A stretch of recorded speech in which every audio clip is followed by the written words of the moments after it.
শুভেচ্ছা আমন্ত্রণ। খেলাধুলা নিয়ে ইন্ডিপেন্ডেন্ট টেলিভিশনের নিয়মিত আয়োজন যত খেলায়, সাথে আছি ফেরদৌস ইসলাম। আর শুরুতেই জানাবো শিরোনাম।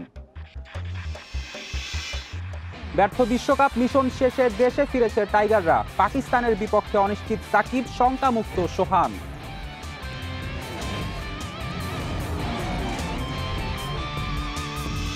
সঠিক পরিকল্পনায় ছোট ফরম্যাটের দুর্বলতা কাটানোর তাগিদ সুজনের। ব্যর্থতার কারণ বের করতে দ্রুত সমাধানে গুরুত্ব লিপুর।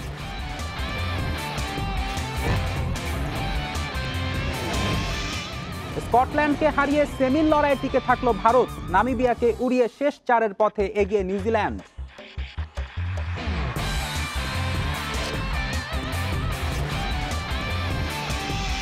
চার জাতি টুর্নামেন্ট খেলতে শ্রীলঙ্কায় জাতীয় ফুটবল দল। প্রতিপক্ষ নিয়ে না ভেবে শিরোপা জয় চোখ অধিনায়ক জামাল ভুঁইয়ার।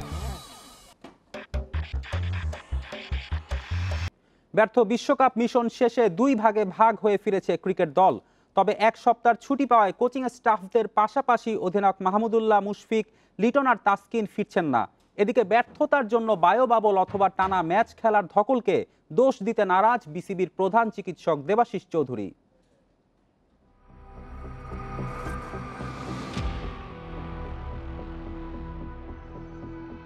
টি-20 বিশ্বকাপের চূড়ান্ত পর্ব থেকে সবার আগে বিদায় নিয়েছে বাংলাদেশ দল। দেশেও ফিরেছে সবার আগে। চরম ব্যর্থতার এই আসর থেকে শিক্ষা নিতে না পারলে ভবিষ্যতে দিতে হবে আরও চড়া মূল্য। দেশে ফেরা সবসময় স্বস্তির অথবা আনন্দের হয় না। এই যে ক্রিকেটাররা ফিরছেন, তাদের চেয়ে কষ্ট হতাশায় হয়তো আর কেউ নেই। টানা খেলা আর বায়োবাবলের ধকলের চেয়ে তাদের চোখে মুখে যেন বাজে পারফরমেন্সের প্রতিচ্ছবি। 7টি টি-20 বিশ্বকাপের মধ্যে এটাই হয়তো বাংলাদেশের সবচেয়ে খারাপ আসর। আগে ভাগে বায়োবাবল আর আসর শুরু করায় বিষাদ ঘিরে ধরেছিল ক্রিকেটারদের। বেড়েছিল ইনজুরি প্রবণতা। বর্তমান পরিস্থিতিতে এসবকে বাজে পারফরমেন্সের কারণ হিসেবে দেখতে চান না বিসিবির প্রধান চিকিৎসক। আগামী আরও অনেক দিন কিন্তু আমাদের এই ধরনের অবস্থার মধ্যে দিয়ে যেতে হবে, এবং শুধু আমরাই না, পৃথিবীর যারা এই ধরনের ক্রিকেট খেলছে সবাইকে কিন্তু একই ধরনের অবস্থার মধ্যে যেতে হচ্ছে, এবং সবাই এই ধরনের বাবল ফ্যাটিগ ফেস করছে। সো আমাদের প্লেয়ারদেরকে এটা ফেস করতে হবে। আমি বলবো এই ওভারঅল এই ওয়ার্ল্ড কাপে সাকিবের ইনজুরিটা একমাত্র স্পোর্টস ইনজুরি বলে আমরা ধরে নিতে পারি। ইনজুরিতে পড়া সাইফুদ্দিনের মাঠে ফিরতে সময় লাগবে দীর্ঘদিন। খেলতে পারবেন না পাকিস্তান সিরিজে। শঙ্কা কমে গেছে সোহানকে নিয়ে। তবে সবচেয়ে চিন্তার বিষয় সাকিবের ইনজুরি। হ্যামস্ট্রিং চোট সারতে আরও 3 সপ্তাহ সময় লাগতে পারে। তাতে পাকিস্তানের বিপক্ষে না খেলার সংখ্যাই বেশি। সাকিবের গ্রেড 1 হ্যামস্ট্রিংয়ের স্ট্রেইন সাধারণত সপ্তাহখানেক সময় লাগে। তো আমরা যেটা প্ল্যান করেছি, যেহেতু সাকিব এখন দেশে নেই, সাকিব যেখানে আছে সেখানকার ফিজিও এবং সেখানকার ট্রেনারদের সঙ্গে আমরা যোগাযোগ করার চেষ্টা করছি। আমাদের ন্যাশনাল টিমের ফিজিও সাকিবের সঙ্গে যোগাযোগ রাখছে। আমরা ওর রিহ্যাব প্রক্রিয়াটা সেখানে চালানোর চিন্তা করছি। তো যেহেতু গ্রেড 1 ইনজুরি, আমরা ধরে নিচ্ছি যে সাধারণত 2 থেকে 3 সপ্তাহের মধ্যে সময় লাগে। কোচিং স্টাফ ছুটিতে ফিরে যাচ্ছেন যে যার দেশে। ক্রিকেটারদের মধ্যে মাহমুদুল্লাহ, মুশফিক, লিটন ও তাসকিন ছুটি কাটাবেন দুবাইয়ে। দেশে ফেরা ক্রিকেটাররা আপাতত থাকবেন বিশ্রামে। পাকিস্তান সিরিজের প্রস্তুতি শুরু হবে 12 অথবা 13 November. Mazharul Islam, independent news, Dubai, সংযুক্ত আরব আমিরাত। টি-20তে টাইগারদের দুর্বলতা স্পষ্ট হয়েছে বিশ্বকাপে। ব্যর্থ মিশন শেষে এবার ঘুরে দাঁড়ানোর পালা। সঠিক পরিকল্পনায় দুর্বলতা কাটানোর তাগিদ BCB game development chairman Khaled Mahmud সুজনের। ঘরোয়া ক্রিকেট কাঠামোর উন্নয়ন ও ক্রিকেটারদের স্পোর্টিং উইকেটে খেলানোর পরামর্শ সাবেক ক্রিকেটার রফিক ও ধারাভাষ্যকার আতাহার আলীর। টানা 3 সিরিজ জিতে টি-20তে উন্নতির যে আশা জাগিয়েছে রিয়াদের দল, তা মিলিয়ে যেতে সময় লাগলো কই। এক বিশ্বকাপ পরিষ্কার বুঝিয়ে দিল ছোট ফরম্যাটে এখনো নড়বড়ে টিম টাইগার্স। এই ব্যর্থতার কারণ অনেক, কিন্তু এখান থেকে সমাধানের পথ তো খুঁজতে হবে। কি করে আসবে বদলের ডাক? দলকে ঢেলে সাজাবেন সেই অবস্থা কি আছে, নাকি কোচিং স্টাফে বড় পরিবর্তন আনলেই অনেক কিছু ঠিক হয়ে যাবে? এসব কি আলোচনার মধ্যেই সীমাবদ্ধ থাকবে? চিন্তা করতে পারলাম যে আসলে আমরা যেভাবে চিন্তা করছি সেভাবে না, আমাদের কোনোখানে ভুল আছে, আমাদের প্ল্যানিংয়ে ভুল আছে, আমাদের প্র্যাকটিসে ভুল আছে, আমাদের প্লেয়ার সিলেকশনে ভুল আছে, সব কিছু থাকতে পারে, অনেক কিছু হতে পারে। তো এটা একটা বড় ধাক্কা তো অবশ্যই আমাদের সবার জন্য। সুতরাং এখান থেকে উই হ্যাভ টু, আমাদের এখান থেকে বসে থাকলে হবে না, উই হ্যাভ টু এখান থেকে একদম ইউটার্ন নিতে হবে, ভালো করতে হবে। আমরা সেটা চাই যে বাংলাদেশের আরও সামনের দিকে এগিয়ে যাক। স্পিনিং কন্ডিশনে জায়ান্ট পথে শিরোনাম হয়ে লাভ কি, পরিণাম সুখকর নয় তা এই বিশ্বকাপে স্পষ্ট হয়েছে। ঘরোয়া ক্রিকেটে উইকেটের পরিবর্তনের কথা তো কতবারই ওঠে, এখন কি নড়ে বসার সময় নয়? 2007 থেকে আজকে 2021-21-এর ভিতরে দেখেন আমরা কিন্তু অর্থের পিছনে চলে যাচ্ছি। আমরা যখন শিক্ষা নিয়েছি এখানে স্টপ করি এবং এখান থেকে ভুলটা স্বীকার করি এবং এখান থেকেই ভুলটা সমাধান করি, তাহলে বাংলাদেশ ক্রিকেটটা আরও বেটার হবে। বাংলাদেশ ঘরের মাঠে লো উইকেটে খেলে অভ্যস্ত হওয়ায় বিভিন্ন কন্ডিশনে বাউন্সিং উইকেটে মানিয়ে নিতে পারছে না। বিসিবিকে এখনই এ বিষয়ে নজরে আনা উচিত, আর স্পোর্টিং উইকেটে অভ্যস্ততা বাড়াতে এমন উইকেটে খেলানো উচিত। বছর ঘুরতেই আরেকটা বিশ্বকাপ 2022-এ অস্ট্রেলিয়ায়, তা ভেবেও পরিকল্পনা সাজানো জরুরি, আর সেটা আসন্ন পাকিস্তান সিরিজ থেকে শুরু হলেই ভালো। Mohammad Nazim, independent news. টি-20 বিশ্বকাপ মানেই যেন টাইগারদের হতাশার গল্প বড় হওয়া। আরব আমিরাতে আইপিএল খেলেও ভূমিকা রাখতে পারেননি সাকিব মুস্তাফিজ। মুশফিক, লিটন, সৌম্যদের ব্যাটে ছিল না প্রতিরোধের ছিটেফোঁটা। অন্য সবার মতোই হতাশ সাবেক অধিনায়ক গাজী আশরাফ লিপু। দলে সমন্বয়ের অভাব স্পষ্ট, ব্যর্থতার কারণ বের করে দ্রুত সমাধানের গুরুত্ব তার। ওরা দুজন টাইগার ক্রিকেটের প্রাণ। আইপিএল খেলে বিশ্বকাপের প্রস্তুতি হয়েছিল কতটুকু, নাকি ক্লান্তি সাকিব মুস্তাফিজকে ঘিরে ধরেছিল অনেকখানি? দলকে সুপার 12-এ তুলে সাকিবও যেন ঝিমিয়ে যায়। তৃতীয় ম্যাচে হ্যামস্ট্রিং ইনজুরিতে পড়ে শেষ হয়ে যায় বিশ্বকাপ। বৈচিত্র্য, নিয়ন্ত্রণ আর ভারসাম্য হারিয়ে মুস্তাফিজও পড়ে যান বিপাকে। এমন অবস্থা যে এক ম্যাচে বসে থেকেছেন সাইড বেঞ্চে। ম্যাচ জেতাবেন যারা, তাদের মধ্যে সেরা দুই মূল পর্বে যেন ছায়া হয়েছিলেন। তাতে কি দলের সাহস কমেনি? বিবর্ণ মুশফিক তার দায়িত্বজ্ঞানহীন ব্যাটিংয়ে এই ভরাডুবির একটি কারণ। লিটন, আফিফ কিংবা সৌম্যের পরিসংখ্যান রীতিমতো বিব্রতকর। খেলোয়াড়দের পারফরমেন্স তো নিঃসন্দেহে ফ্রাস্ট্রেটিং। আমাদের খেলোয়াড়দের পারফরমেন্সটা আসলে নির্ভর করছিল সিনিয়র প্লেয়ারদের পারফরমেন্স। তাদেরকে সহযোগিতা করবে আমাদের উঠতি খেলোয়াড়রা, স্পেশালি আমাদের যে দুজন খেলোয়াড় আইপিএলে খেলে। তারপরও দল যে পারফর্ম করেছে, আমি মনে করি এই দলটা এত খারাপ পারফর্ম করার মতো দল না, এর থেকে বেটার পারফর্ম করার মতো দল। ক্যাচ মিসের মুহূর্তগুলো যেন জ্বালা ধরিয়ে দেয়। 3 ডিপার্টমেন্টে অস্থিরতা নিয়ে মূল পর্বে শতভাগ হারের রেকর্ড অক্ষুণ্ণ টাইগারদের।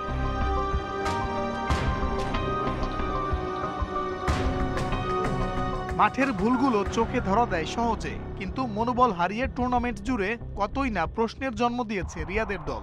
ম্যানেজমেন্টও যেন ব্যর্থতাকেই স্বাভাবিক মেনে নিয়েছে। টি-20 বিশ্বকাপকে নিয়ে কোনো ছোট করে হলো কোনো একটা কমিটি সেটাকে দেখভাল করার, কিংবা এই যে যদি পোস্টমর্টমের কথা ওঠে সেগুলোকে তারা নজরদারিতে আনবেন, দিক নির্দেশনা দিবেন বোর্ডকে, আমার জানা নাই। যদি না হয়ে থাকে তাহলে এখন এটাকে করতে হবে, দেরিতে হলেও এটাকে করতে হবে। ভুলের পাশে সামর্থ্যের অভাব, দুয়ে মিলে টি-20-তে ওই শুরুর অবস্থাতেই থেকে গেছে বাংলাদেশ। অন্তত এই বিশ্বকাপ তো সেটিই বুঝিয়ে দিল। আগামীতেও কি একই কথা বলতে হবে? মঞ্জুর আলম, ইন্ডিপেন্ডেন্ট নিউজ। টি-20 বিশ্বকাপে জাদেজা, শামির দাপুটে বোলিংয়ের পর রাহুল রোহিতের ব্যাটিং তাণ্ডবে 8 উইকেটের বড় জয় পায় ভারত। স্কটল্যান্ডের দেয়া 86 রানের টার্গেট 81 বল আগেই টপকে যায় মেন ইন ব্লু। দুবাইয়ের টস হেরে ব্যাটিংয়ের শুরুটা ভালো হয়নি স্কটল্যান্ডের। কাইল কোয়েটজারকে 1 রানে ফেরান বুমরা। আগ্রাসী জর্জ মানসিকে 24 রানে আউট করেন শামি। পরে জাদেজার জোড়া ধাক্কায় চাপ বাড়ে স্কটল্যান্ডের। মাইকেল লিসকে 21 রানে থামান জাদেজা। অশ্বিনের শিকার ক্রিস গ্রিপস। রোহিত রাহুলের আগ্রাসী ব্যাটিংয়ে ছোট টার্গেট আরও ছোট হয়ে যায়। রোহিত 30 করে ফিরলেও কোহলিকে সাথে নিয়ে জয় তুলে নেন রাহুল।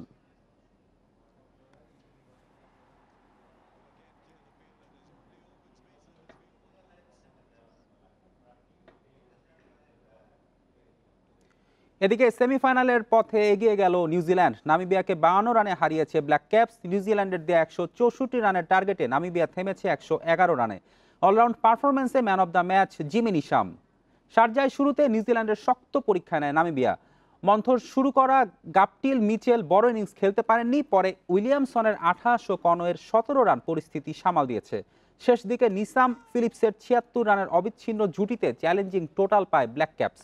জবাবে শুরুটা ভালো করলেও নিয়মিত উইকেট হারিয়ে ম্যাচ থেকে ছিটকে যায় নামিবিয়া। মাঝে জ্যান গ্রিন ও ডেভিড ভিসার প্রতিরোধ শুধু হারের ব্যবধান কমিয়েছে। সাউদি ও বোল্ট দুজনেই ২টি করে উইকেট নেন। এবারে ফুটবলের খবর। 4 জাতীয় টুর্নামেন্ট খেলতে শ্রীলঙ্কায় 16 সদস্যের বাংলাদেশ দলের ম্যানেজার সত্যজিৎ দাস রূপু জানান, ফুটবলার, কোচিং স্টাফ সবাই সুস্থ আছেন এবং করোনা টেস্ট করানো হয়েছে।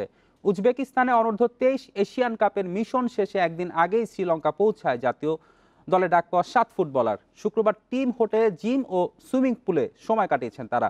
বিকেলে কোভিড টেস্টের স্যাম্পল প্রদান করেন ফুটবলাররা। ফলাফল নেগেটিভ আসলেই শনিবার থেকে অনুশীলনে যোগ দিতে পারবে সব ফুটবলার।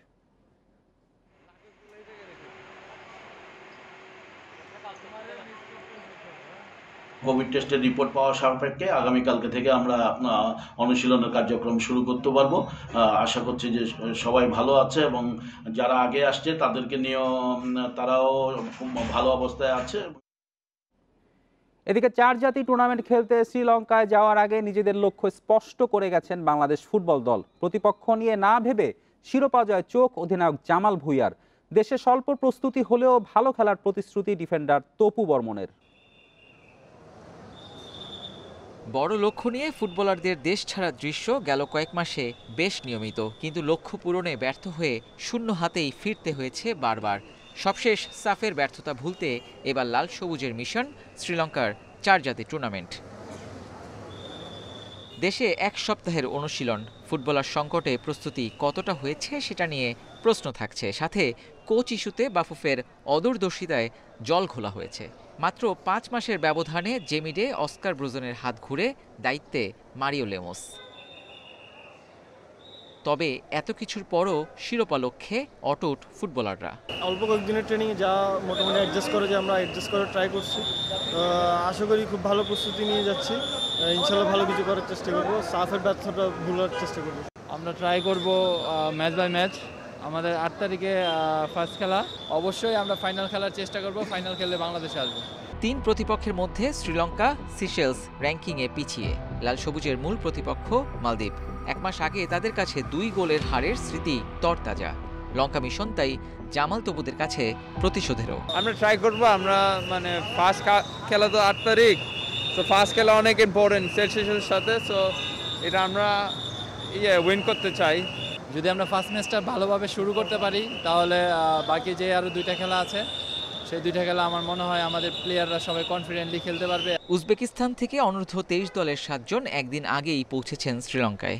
2 দিনের প্রস্তুতি শেষে সোমবার প্রথম ম্যাচে জামালদের প্রতিপক্ষ আফ্রিকার দেশ সিশেলস।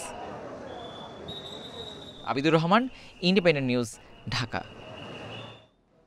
মেসি গ্রিজম্যানকে হারিয়ে ভঙ্গুর অবস্থা বার্সেলোনার। দলটিকে ঢেলে সাজাতে দরকার দক্ষ একজন কোচের। রোনাল্ড কোমেনে আস্থা খুঁজে পায়নি বার্সা। পুনর্গঠন প্রক্রিয়ায় এবার মন মতো কোচ পেতে যাচ্ছে কাতালান জায়ান্টরা।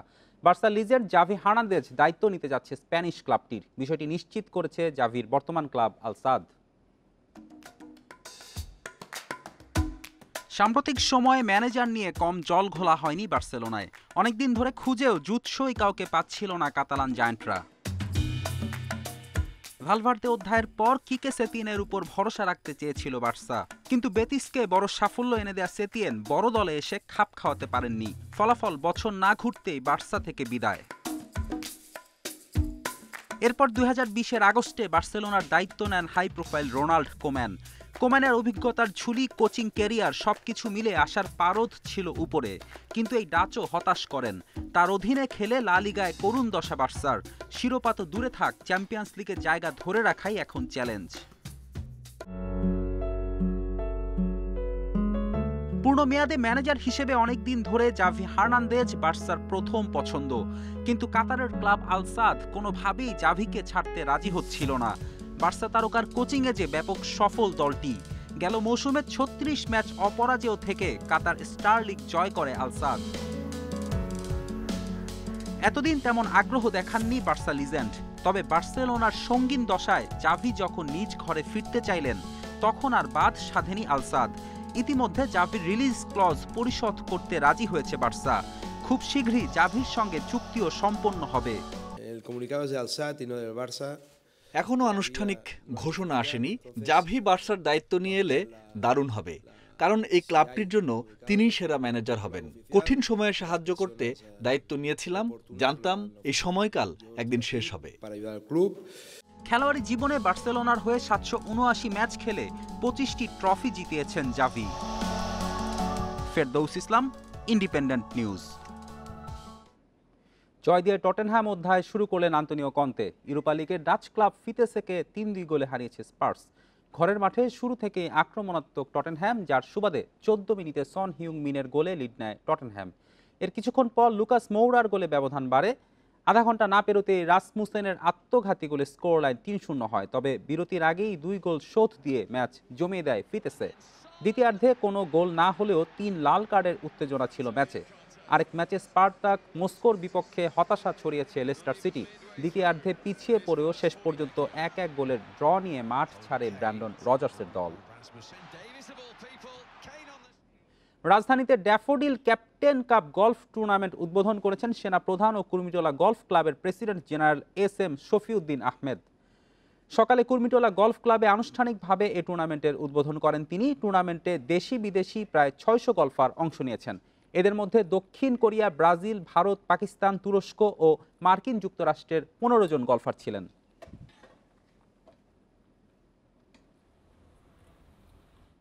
এই ছিল আজকের যত খেলা। ইন্ডিপেন্ডেন্ট টেলিভিশনের সব খবর বিস্তারিত জানতে চোখ রাখুন ফেসবুক, ইউটিউব ও টুইটারে। আমন্ত্রণ আমাদের পরের আয়োজনে।